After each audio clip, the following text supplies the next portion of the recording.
good afternoon, and thank you for taking the time to listen to our concerns today.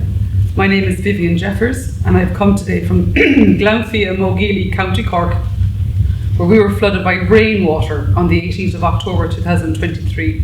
The images you're seeing are my house that I had to cut away. You can just make out that's me putting my children onto the back of a tractor trailer. We were threatened shortly after on two more occasions, the 27th of December and again on the 9th of February, when there was no weather warnings whatsoever. It was just regular Irish rain. On the 18th of October, slurry off the fields was washed in the front and back doors of 30 houses with astonishing speed. As they are timber-framed houses, the water gushed into the foundations through the ground level vents and pushed floorboards and washing machines out of the way with sheer force.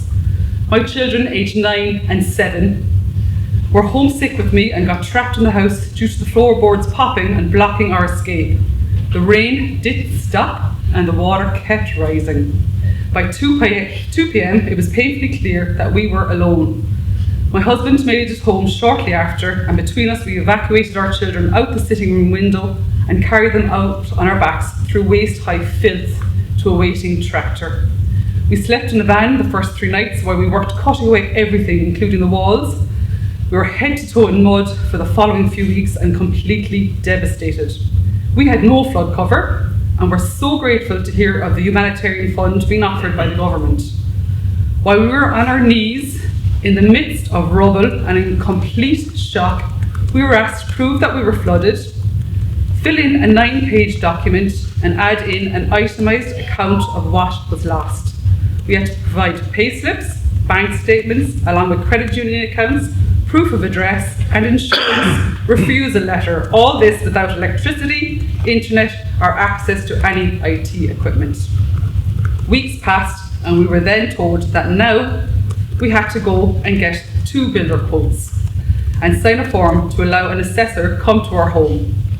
Finally, in December, we received a letter that we were being offered 50% of the rebuild cost, but we couldn't access that until the work was done, investigated, and invoices submitted, and that it all had to go through one of the builders that quoted us originally. I contacted the department, thanking them for their offer, but pointed out that it was not feasible. I was then offered a portion up front and advised that the fund was not calculated on the lots, but on the square footage of the property. This was extremely upsetting to hear after spending weeks on my phone trying to gather every detail asked of me while my children watched, thinking Mammy only cares about her mobile phone. The HSE announced mental health support for the adults, but I have not heard any mention of the children. There are close to 40 in our state alone, all equally traumatised, which is compounded by every drop of rain that falls.